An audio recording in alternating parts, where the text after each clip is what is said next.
5 run first, obviously, is just what the doctor orders in baseball games. At least something early.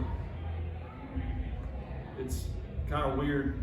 You know, a lot of people will bunt early on just to get a run because college baseball, the team that scores first, they win significantly more than they do in MLB. But we made some good choices, pitch selection, got a couple breaks. I was pleased overall with the group. Bryce was not, the normal Bryce Hubbart. There was a lot of big misses.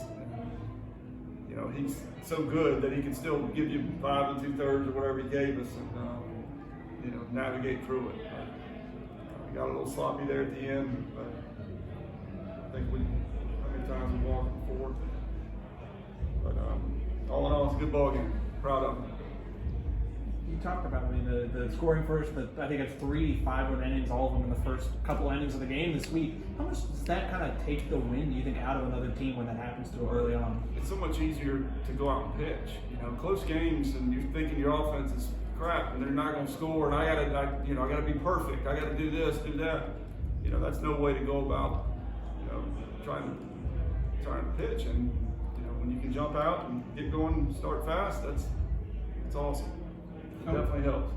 How much of that helps too, just with the position players and kind of playing loose and just having fun when you have a lead like that? Oh yeah, anytime you jump out, and guys are feeling good about themselves, and kind of get you going. We scored a few more later on, but I didn't feel like we sat on it. I forget what game it was. I felt like we kind of had a 4 or 5 inning lull and weren't really into it. But guys are learning from their mistakes. Guys are learning and growing. That's what it's about. Treyton probably wouldn't have been in the lineup today were it not for James last night with what is it? Probably minor injury, right? You said for James. Yeah. But I guess what's it say about him taking advantage of it? How nice is it? He gets the moment, and just takes full advantage of it. Next man up. I pulled him aside after the ball game. Told him, I said, that's what it's about.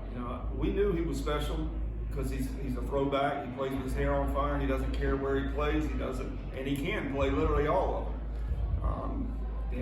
He's extremely valuable. And, for him to go out, what did he get 4? He's 4 for 4, huh? Pretty smart to have him on the bench for 3 weeks. Are you going to roll with him again tomorrow? Yeah. He deserves it. Well, he was going to play today somewhere, regardless.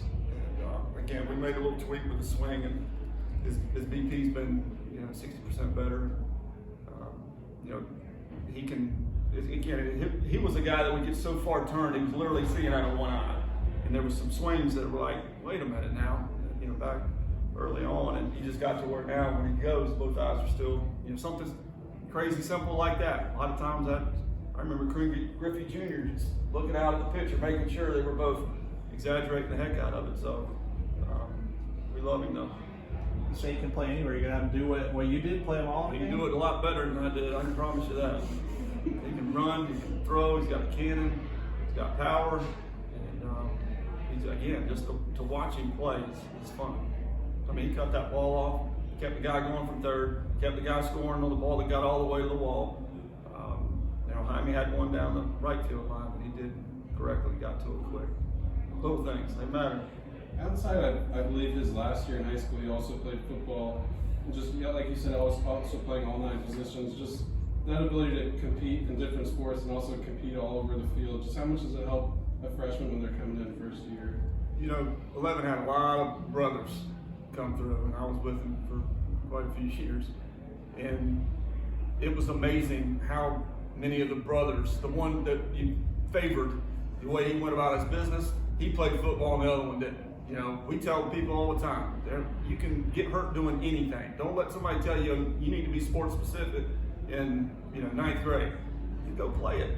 Go play football. Go play basketball, because what it teaches you, the toughness in football, the athleticism in basketball, the endurance in basketball. It helps you in baseball, but you don't get it from baseball. And a lot of Jimbo used to talk about how he liked baseball players because they can think. We're playing a thinking man's game. So, I always said, go play anything. And he's a guy that's, you can see, he played football. He ain't afraid of contact. He'll stay in there and take a hit by pitch. He's not afraid to take extra bases and do what's needed to win. Brock talked Tuesday about the importance of staying even when things are going well, staying even when things aren't going well. This team, I mean, had been struggling, definitely needed a week like this. How impressive have you been? I mean, coming out Thursday, building on Tuesday, coming out tonight, building on Thursday, just really not being content with the one big win, but really building on them impressively. Well, they still know that everything's still in front of us. You know, nothing's set. You look at the scores every day, and you're like, what in the world? It's, you know, it's that again. It's with COVID and everybody having another year. Everybody's good. You know, the recruiting is such that it used to be, you know, nobody got into your backyard. Now that's not the case. People are coming in and getting Florida kids, or going and getting guys from other states. It's just the landscape's really changed. Alex goes yard for the third straight day, and this time with authority to the backside. Is that kind of the picture perfect swing you envisioned when you first came here? It's one of the hardest balls I've ever seen hit in the opposite field. I forgot to check TrackMan, but that was, and he came around third, and I said, there it is, that's the best one ever. And, you know, he's got power. And the pro people want to see the guys that can go it that way as well. You know, the pull side power, yeah, you know, the guy that played in Baltimore all those years, that, you know, he couldn't do anything to the opposite field. He struck out a ton. You know, they're getting away from that, because you better be able to go to the opposite field and do damage as well. For seeing Tyler in and out of the lineup, your decision to put him in the leadoff spot tonight and the impact that he had? Well, we just, again, it's going to be a situation where we're going to have different lineups, and we're going to be doing different things based upon metrics and analytics of things. And, you know, he can hit. You know, he's always had that innate ability to speed up and slow down and get the barrel on it and take it walks and no one strikes him. You know, he did his thing. He gave us RBI and a run. Davis was obviously a weapon for you guys the last 2 years, but it feels like he's taken a whole step forward this year. He's also able to do it in a lot of different roles than he's done before. Just what's been the key for him to kind of expand everything he's done for you guys this year? Again, there's not one specific thing. He works hard. Jimmy's really good at what he does, and he wants to get better. You know, he wants to pitch in the big leagues. But the misses are small, and the stuff is even, you know, better than it was. He can land that splitter. You know, his strike rate on that is a lot higher than it used to be. And the breaking ball, remember, the breaking ball used to be 76 miles an hour, and now it's 82. So he's really improved. He's a force down there.